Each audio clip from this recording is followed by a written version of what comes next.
Sounds good.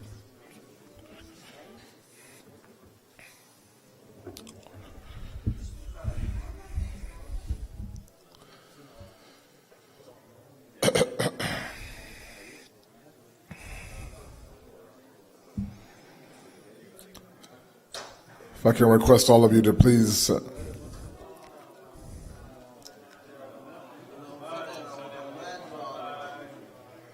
recite a Surah Fatiha for your marhumin and for mine and for the shuhada of Islam, inshallah. Bismillah ar-Rahman.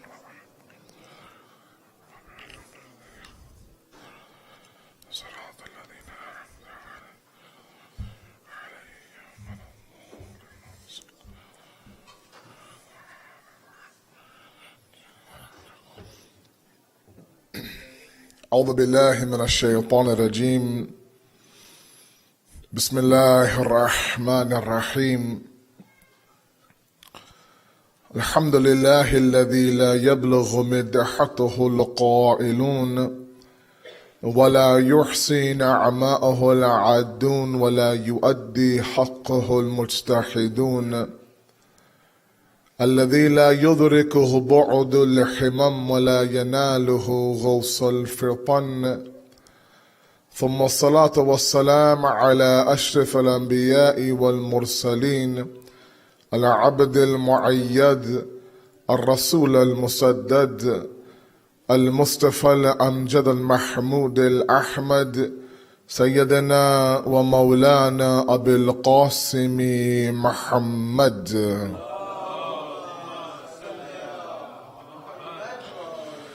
وعلى آل بيته الطيبين الطاهرين المعصومين المظلومين لا سيما بقية الله في الأرضين صاحب العصر والزمان خليفة الرحمن إمام الإنس والجان ولعن الله وعداهم أجمعين إلى يوم الدين أما بعد فقد قال الله وقوله الحق بسم الله الرحمن الرحيم شهر رمضان الذي أنزل فيه القرآن هدى للناس وبينات من الهدى والفرقان صلوا على محمد وآل محمد.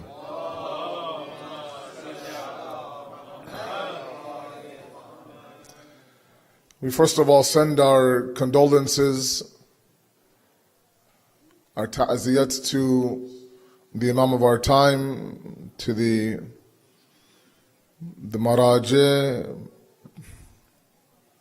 our Rahbar, and to all of you, inshallah, on tonight's or today being the day of the wafat of that woman who was everything for Rasulullah.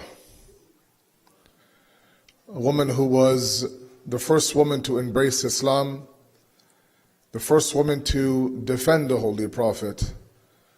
You know, usually in this world, you gain shu'rat and fame by what you gain and what you attain. This was a woman who gained shu'rat by what she gave in the way of Islam. And so we send our condolences to all of you on this day of the wafat of Bibi Khadija, salamullah alayha.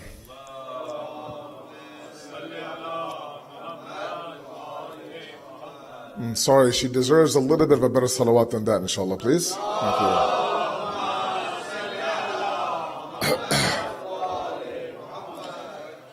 In keeping with the tradition of the etiquettes of adha and the etiquettes of gham, usually our lectures are on the stage, but today, of course, being a majlis, and today being, of course, a remembrance of a great personality, it's worthy that I sit on the minbar today. From tomorrow, inshallah, we resume on the stage, inshallah. Those of you who are wondering why the change, this is why the change, inshallah.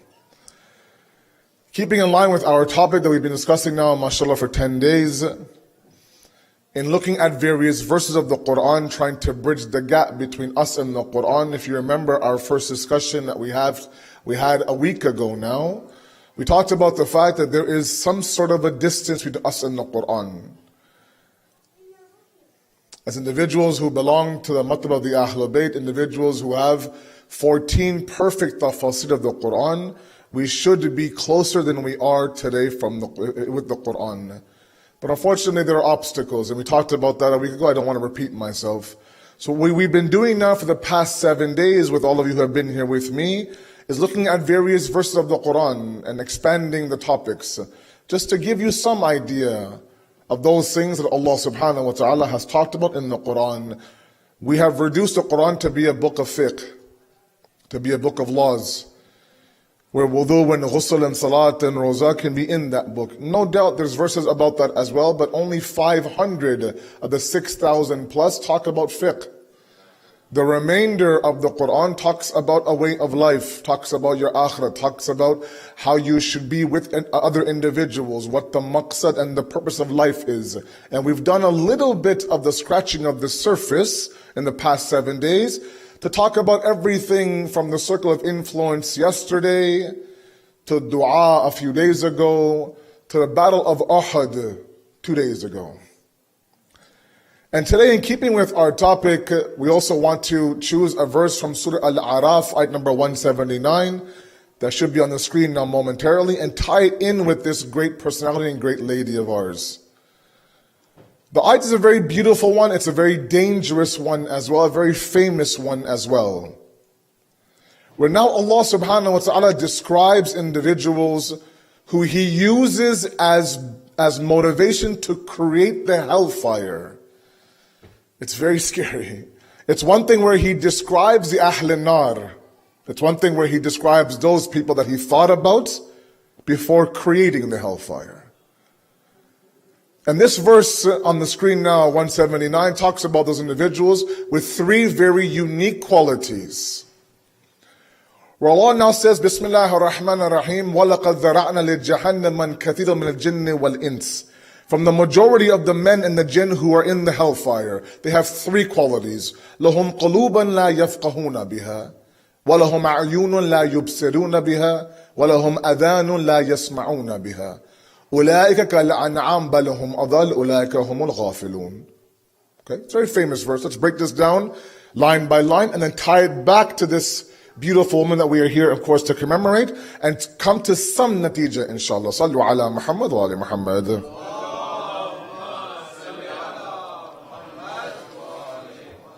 The word that stands out for me in this verse is the last one, where after describing these individuals with these 3 horrible qualities, meaning that they have hearts, but they don't allow anything, yafqahuna biha. Yafqahuna is a verb in Arabic that comes from faqaha or fiqh. Fiqh, its lexical meaning, its dictionary meaning, means a very deep meaning. Okay? Fahm amiq, as they say. A very deep understanding of something. They have hearts, the Quran says, but they don't allow anything to penetrate inside that heart. Everything is surface level. وَلَهُمْ أَعْيُونٌ لَا يُبْصِرُونَ بِهَا. And again, the verb being used there is yubsiruna, not yunziruna. There's a big difference in the Quranic language. To have basirat is one thing, to look at something is another. The Quran again uses nadhara somewhere else. فَصِيرُهُمْ فِي الْأَرْضِ فَانْظُرُوا كَيْنَ كَافَ عَاقِبَةَ الْمُكَلِّبِينَ. Right? Travel the earth, look, it says, at what the aqibat of those who deny Allah is. That's a different looking. This is a different looking. This could be that these people have 20/20 vision, but they don't have basirat. Basirat is not eyesight. Basirat is insight. If Allah has given us, and we have hadith that says, Allah has given us 2 sets of eyes. The eyes of the physical body and the eyes of the soul. And Islam defines the one who's blind, not the one who wears glasses or the one whose physical eyes are closed, but the eyes of the heart are closed. That individual is ama, is blind in the eyes of Allah. Here the verb being used is what? Yubsiruna. It's possible they could look at everything 20/20. They don't see anything for its haqiqat. وَلَهُمْ عَذَانٌ لَا يَسْمَعُونَ بِهَا. They have ears, they hear everything, they don't listen to anything. These are people who are just like what? أُولَٰئِكَ كَالْأَنْعَامِ. They're just like cattle. They go where the herd goes. The herd goes here, they go here. The herd goes there, they go there. And then the dangerous part, بَلْ هُمْ أَضَلَّ. They're worse than cattle. They're actually worse than cattle. They are amongst the ghafilun, the ones that are heedless. So with your permission tonight, I want to speak a little bit about the ghafla, tied that back to Hubb Dunya, tie it back to Sayyidah Khadija, inshallah. Salawat ala Muhammad wa ala Muhammad, please.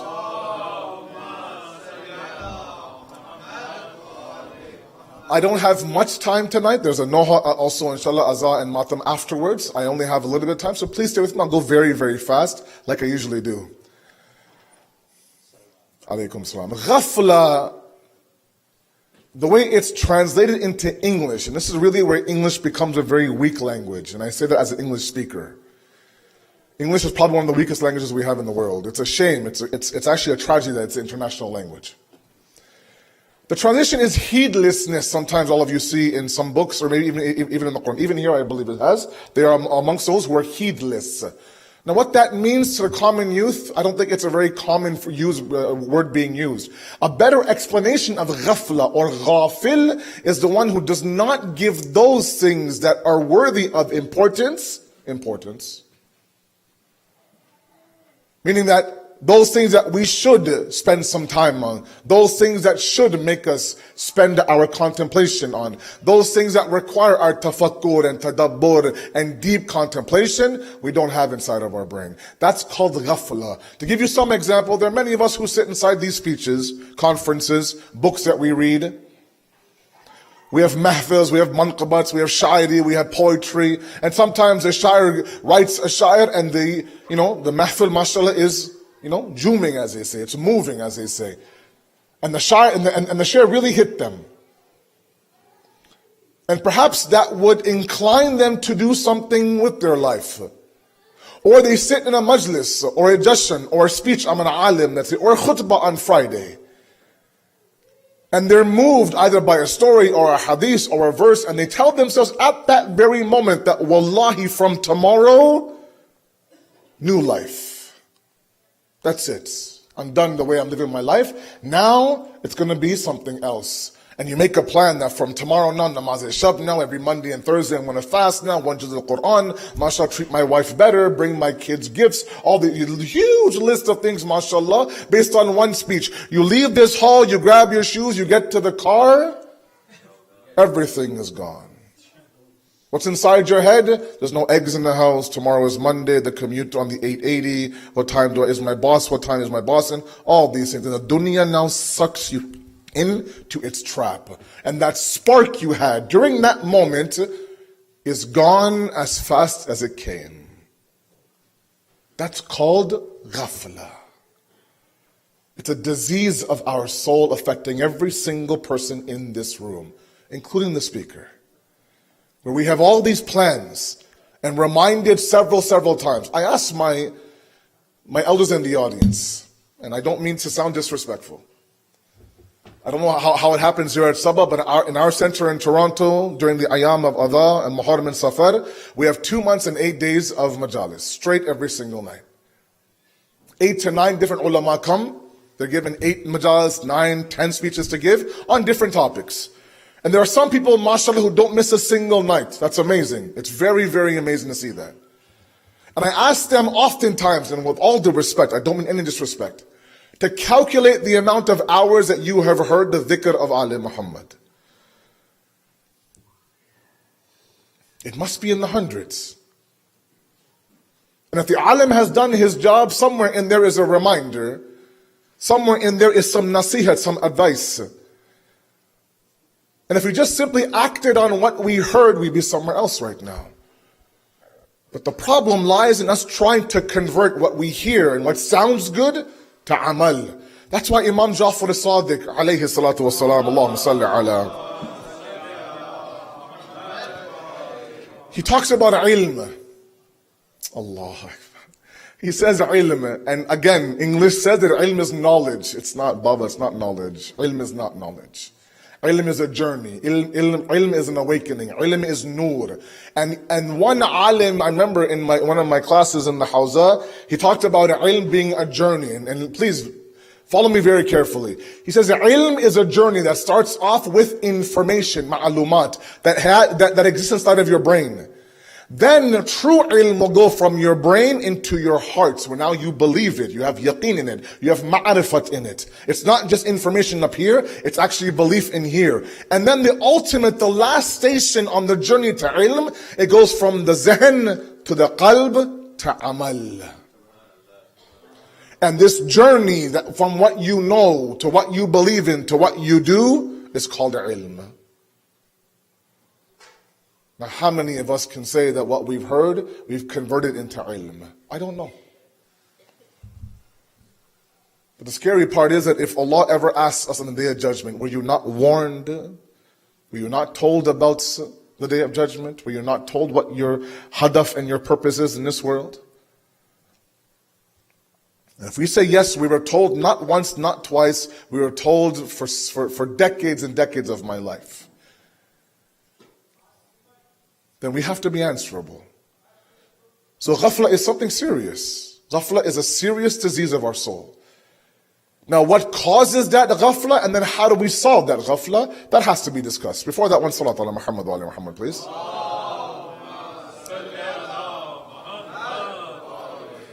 The ulama say, and hadith says, the biggest cause of ghafla is hubb al-dunya, is love of this world. Imam Ali says, رَعَسُ كُلُّ خَطِيئَةٍ حُبُّ الدُّنْيَا.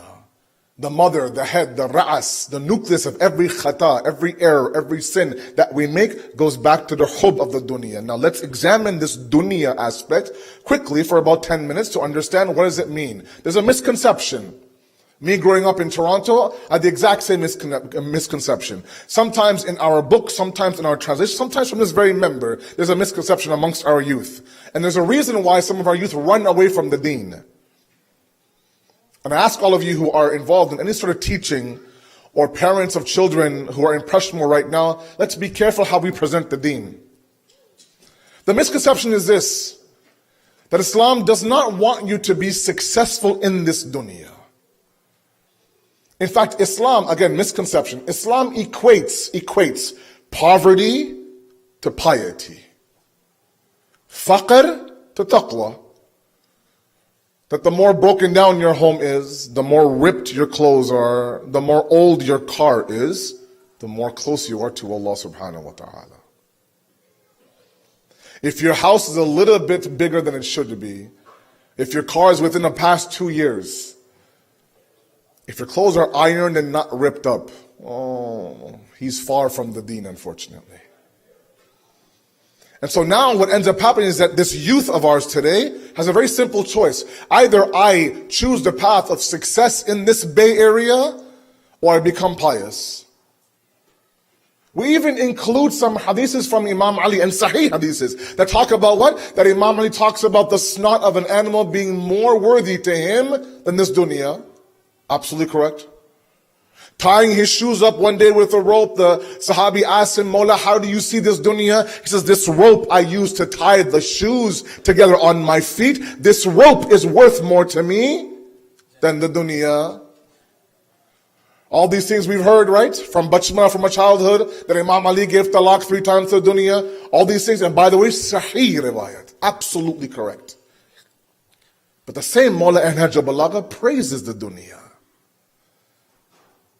In saying number 31, it says the same dunya is a bazaar, a marketplace for the true abd of Allah. This is where worship happens. This is where Allah's wahi has come down. This is where individuals like you and I can attain the mercy and the forgiveness of Allah. So yes, this dunya has importance. It's not the case where Islam has a problem with our youth being successful. You know, I haven't been here in a couple of years. And these young guys now who were back then little kids looking to get married, looking to have a job, now mashallah they're set. They have their homes, they have their wives, they have their children, and they have their careers. And many of them are very, very successful. And in talking to them sometimes I could sense this guilt they feel about being successful. I'm like, mashallah, nice car. Yeah, I know, but I leased it. It's okay if you own it. It's okay. We all lease cars. It's all right. Nice watch. Yeah, it was a gift. Wallah, I didn't buy it. It's okay if you bought it, man. It's okay. Don't feel guilty for your success. This is a brother who's worked very hard. a master's, mashallah, doing very well in many of the companies here in the Bay Area. And with that success comes a very nice paycheck. There's nothing wrong with that. Provided, of course, it's within the halal means, right? We're not lying and cheating and stealing to get our risk.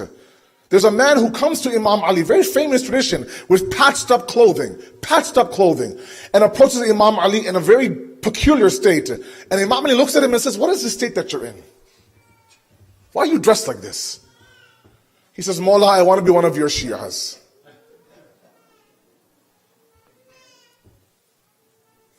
Imam Ali became frustrated with this individual. So this is not how my Shias dress. If Allah has given you risk, then you thank Allah by using that risk for your betterment. There's nothing more Islam wants than in this very Bay Area for my youth out there to be successful doctors, engineers, nurses, accountants, businessmen. We need Shias out in the field. So success, there's no problem with success. Where the problem lies is attachment to that success. There's a big difference, man. And this entire discussion of hubb ad-dunya, and this entire idea of the snot of the animal and the rope in Imam Ali's feet and talaq, all these things is to the attachment of this miserable dunya, not success attained in this dunya. Because the Holy Prophet sallallahu alaihi wasallam,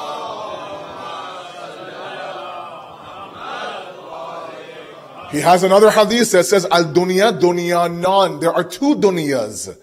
Al-dunya balighun wa al-dunya mal'una. The dunya that you can attain success from, the dunya that's cursed. I've dealt with cases in Toronto, unfortunately, and I've mentioned this to some of the youth, of families and brothers who, as long as their father was alive, they're a very tight-knit family, very close brothers and sisters. And the moment the father leaves this world and leaves a little bit of inheritance, they're in the court system, fighting for an extra zero, an extra check. This is what's called attachment to the dunya. So, I'll say it one more time. Islam has no problem with success. In fact, I would encourage my youth. We need educated professionals out in the field. And perhaps there isn't any better area in the US than where you are right now, Silicon Valley, than to attain that success. But when it comes time for you to leave those assets and what you own for the sake of Islam, then you leave. They say there are many people in this dunya that when Allah comes or sends Malakul Maut to come and grab their soul, it'll be such that there is a sheet lying on a thorn bush. And you attempt to rip that sheet off that thorn bush, every thorn will rip a piece of that sheet away. It'll be very difficult. Then there are those who will simply exhale and their soul be gone from their bodies. It all depends on the attachment you have in this world. And maybe in history, there perhaps isn't a better example of this phenomenon than Sayyidah Khadija salamullah alayha, who attained success in this dunya, no doubt, but didn't attach herself. When it came time for her to give every ounce of her wealth to Rasulullah, she gave everything, to the point where on the last days of her life, she didn't have enough money for a kafan for her own body. This is a woman who was successful. She was a malika, she was the queen back then. People would beg her to marry their sons. But we see that when it came time for her to choose a spouse, and I should tell the sisters that she chose the Holy Prophet, not the other way around. Our sisters wait at home for the phone to ring. Our mothers wait at home for someone to come knock on the door, can I marry your daughter? Or they wait for the clouds to part and their damad to come down from heaven. Right? Blue eyes and lamba and chorda and God knows what else and all these things and gora and everything. You know, fluent in Farsi, fluent in English, perfect in this, perfect in the... Calm down. They wait for that happens? No, this is Sayyidah Khadija, where she saw something in the Holy Prophet that was beyond money. She saw the way he did business, his ethics, his values. And while the richest of the richest Arabs would come and beg for her hand in marriage, she rejected them one by one. and chose this Muhammad from Mecca, who didn't have much to his name. Allahumma salli ala Muhammad wa ala Muhammad. So let's be very careful when it comes to attachment of the dunya. A little bit of success and our deen is gone. A few traditions to make the point home. Imam Ali talks about this idea. Alayhi salatu wasalam. Salatu ala Muhammad wa ala Muhammad, please. He gives the example, it's a very famous tradition, it's a very beautiful one, aren't they all? He gives an example of a boat on water. And this might sums up the entire discussion here. You know, there's a saying in sociology, talking about this world and its evil nature. And the saying is like this, it's not a hadith or a verse, it's just a saying, a proverb. It says that, live in this dunya, don't allow the dunya to live inside of you. I'll say it one more time. Live in this dunya. Don't allow the dunya to live inside of you. Going along with that notion, come to the hadith. He says, a boat on water. All of you with me, inshallah? Yes? Okay. A boat on water. So long, he says, as the boat is on top of the water, the boat will sail. The moment the water gets inside the boat will sink. So long as we live in the dunya, we will sail, we're fine. The moment the dunya gets inside of us, we'll sink to the ground and become halak. Be very, very careful. For a matter of 60, 80, 90 plus years, you ruin your akhirat. For a matter of a couple of zeros and some land maybe, from where you're from, you do qat'i rahim. This is what's known as attachment to the dunya. And this is what causes ghafla in this dunya. Now, how do you combat this? There are many solutions. One, we have no time left. Just one, inshallah. Before that, one salat ala Muhammad wa ala Muhammad, please.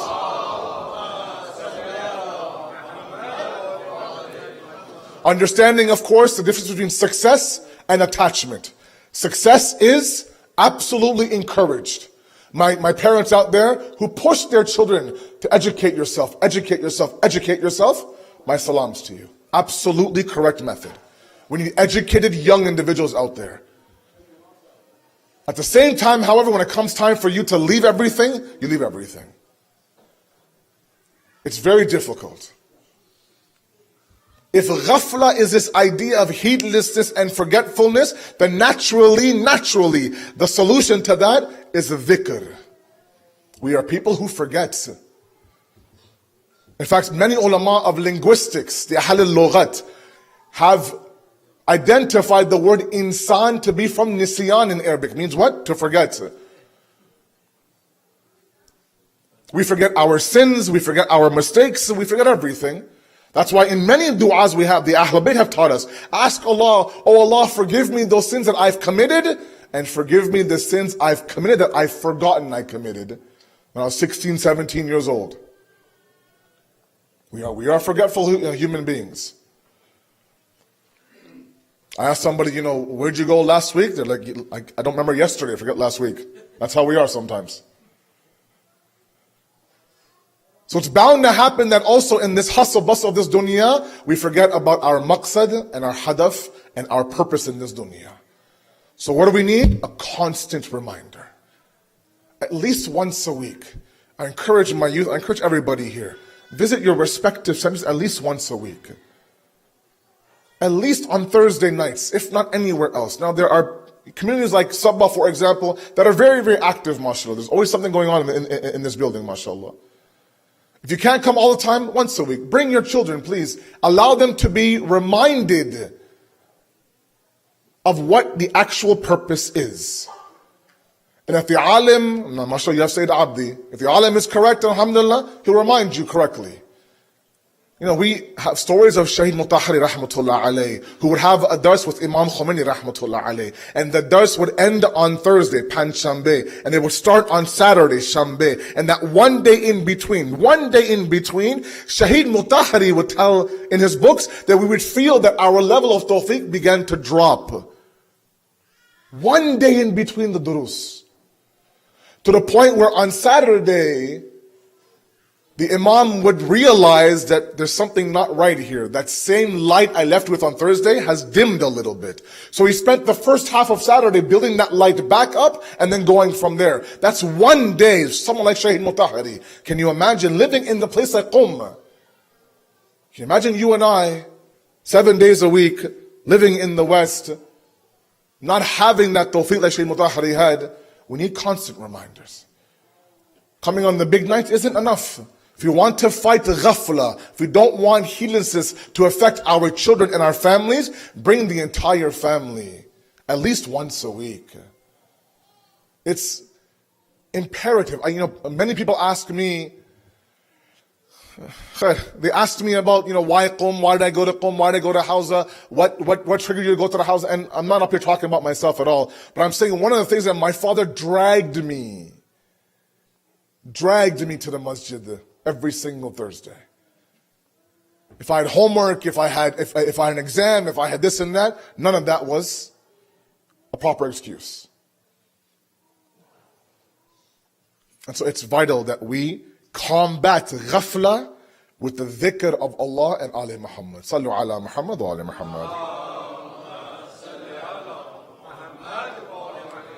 Because the reality is the sacrifices that have been made for you and I to have the deen that we have today is too heavy and too high and too big for us not to take this deen seriously.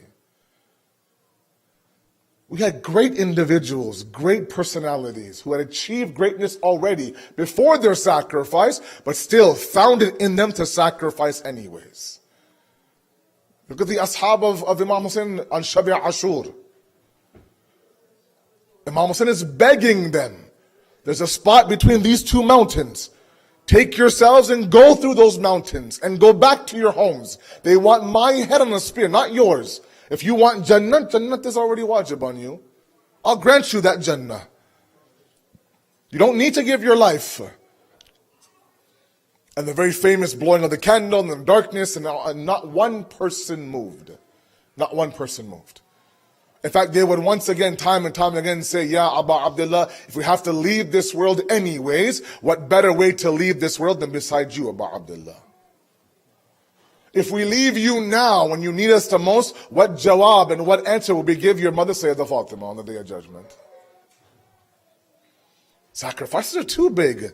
And we read the history, we cry, we lament, we do latamiya, we do matam, all of that is there. It doesn't sink in that I am what I am today. I have this path of salvation because of the very people that I cry about in history. It requires some fikr and some thoughts. This dunya can be a nasty place if we allow it to be. At the same time, it can be a bridge. As Imam Rada alayhi salatu wasalam says, Allahumma salli ala. It's a beautiful tradition. He says this dunya is a bridge, and you don't build homes on bridges. Allahu Akbar. You don't build homes on bridges. The bridge is not meant for what? For you to build a home on. It can't handle that. That bridge has only one purpose, to get you from this part of the bridge to that part of the bridge. But if the bridge is out, broken, collapsed, not there, then you're stuck. It has ahmiyat, it has importance, but as a wasila, not as a hadaf. As a tool to get to your purpose, not the purpose itself. As an alim once said, the dunya is meant to be used as a tool in your hand, not an object of love inside of your hearts. Nothing but a tool to be used in your hand. Not a desirable object of love, not at all. So in light of the fact that today is the wafat of that woman and that lady who gave everything she had, who didn't have an ounce of attachment to her wealth, let's make a promise, بِحَقِّ Khadija Kubra, that we also will attain success in this dunya, no doubt, but not allow it to what? Define our iman. Her last few days in this life, during Shib Abu Talib, and if you've read the history, you know those 3 years in that valley of Abu Talib outside the skirts of Mecca was a very difficult time for the Muslims. Scarce land, limited water, no resources, very difficult sanctions. But one thing that really struck out on me when I read this history today was the Quraysh would approach Khadija and say, look, these sanctions are for the Bani Hashim, meaning the ones that are close. She was Bani Hashim, of course, 5 generations up. But those right there, they don't include you. You can stay in Mecca very comfortably. Doesn't apply to you. And her statement to the Quraysh is that wherever my Muhammad is, that's where I am right beside him. A wealthy woman, a successful woman, who had everything this world had to offer. But all she wanted to be was beside the Holy Prophet. When she left this world, the Prophet of Allah grieved to the point where he called that year Amul Huzn, the year of sorrow. For no other wife, for no other woman did he have such grief. He would grieve for her, remember her, talk about her, to the point where other wives would be annoyed. You're talking about that wife who's long gone. And he would get upset that don't you dare speak ill of Khadija. She was there for me when nobody was there for me. When I would come home after being yelled at and sworn at and insulted and thrown feces at, I would come home to this mahallay sukoon that Khadija had laid out for me. This maskan, this home where I came, I forgot about all my troubles. She would come, she'd massage my head, lay me down, put a comforter on me, put a cloak on me, and make me forget about all my troubles. This was what Khadija was. When nobody was there, she was there for me, Rasulullah would say. And yet when she leaves this world, her only concern is her 4-year-old daughter. In her will, she says to her husband that Fatima is 4 years old.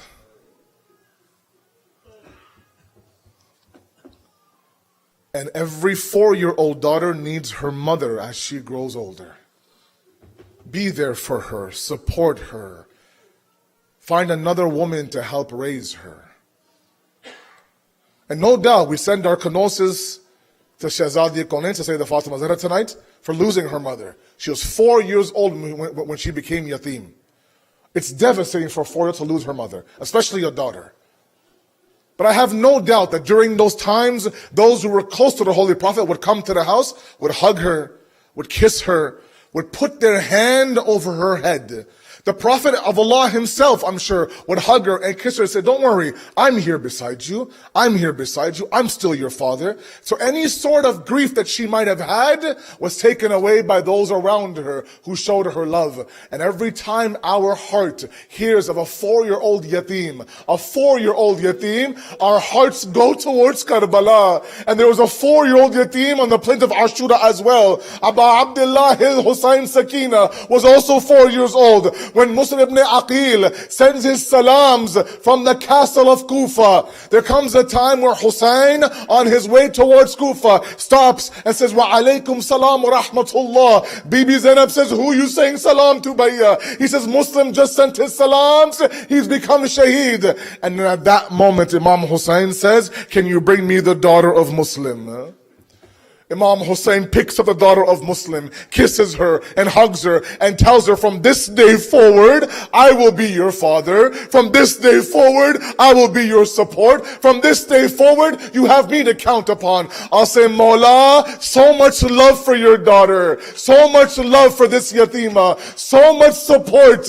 But I pray that Sakina didn't hear this while you told her all these things. Because when she becomes yatim on Asri Ashur, she'll expect people to come and hug her. She'll expect people to come and kiss her. She'll expect all this. But Sakina's was something else.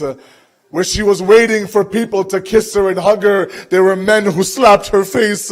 Where there were people coming to hug her and kiss her, there were people who snatched her earrings. When she was waiting for someone to call her her father, they would set her clothes on fire. There's one waqiyah from Asri Ashur.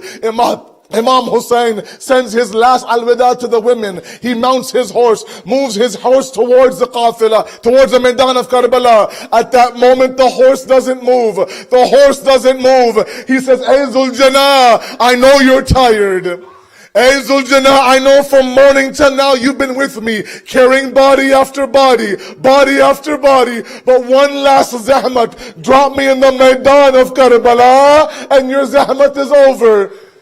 The books say that the horse looked down, a tear trickling down his face, almost as if to say, Mawla, I would do whatever you ask me to do, but your 4-year-old Sakina is clutching onto my legs, asking me, where are you taking my Baba? Imam Hussein comes off the Zuljana, hugs Sakina, says, Sakina, let me go. She then turns to Zuljana and says, hey, horse of my Baba, if you can, take my Baba to Furat. He's very thirsty. If you can, find him a place of shade for him to rest. This is why when Imam Hussein was killed, قَدْ قُتِلَ حُسَيْنِ بِكَرْبَلَا, that Zuljana went back to the khayma. All the women came running out. It was Sakina that stood there in front of the horse and said, hey Zuljana of my father, tell me, when they killed my father, did they give him a drop of water?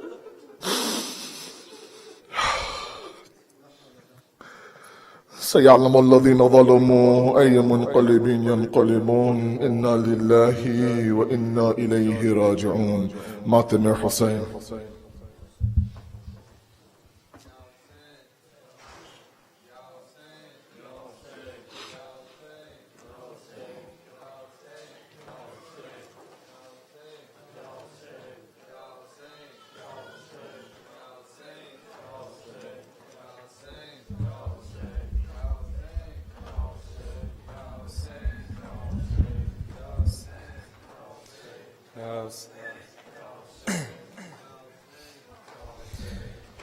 پہلو بھی شکستہ ہے تربت بھی شکستہ ہے، پہلو بھی شکستہ ہے تربت بھی شکستہ ہے، پہلو بھی شکستہ ہے،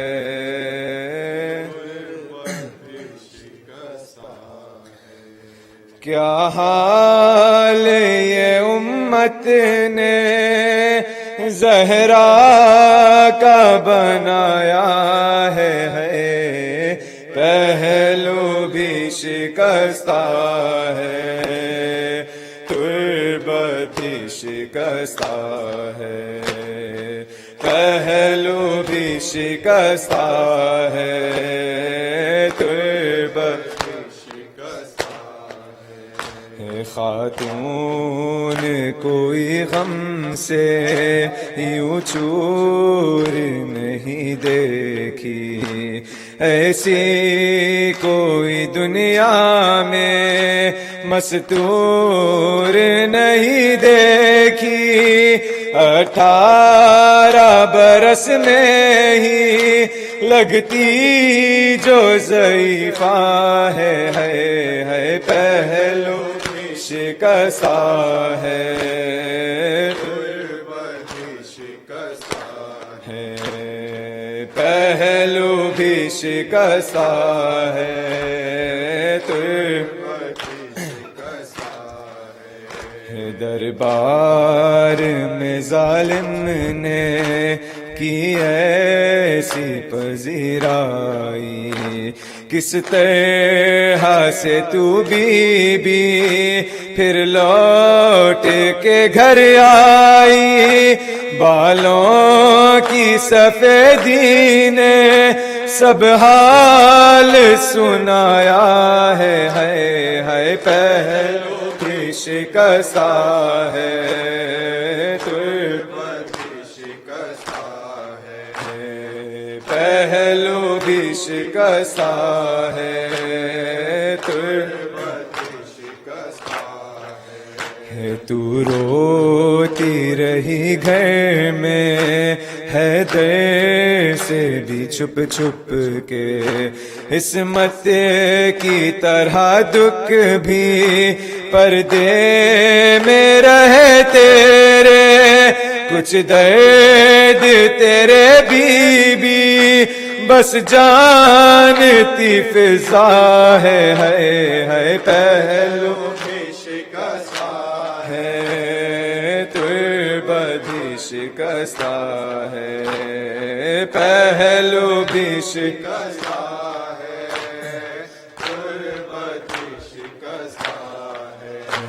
دو ایسے جنازے ہیں دو ایسے جنازے ہیں تاریکی میں جو اٹھے بس گھر کے ہی لوگوں نے دونوں کو دیے کاندھے ایک فاطمہ زہرا ہے ایک بالی سکینہ ہے پہلو بھی شکستہ ہے تربت شکستہ ہے پہلو بھی شکستہ ہے تربت شکستہ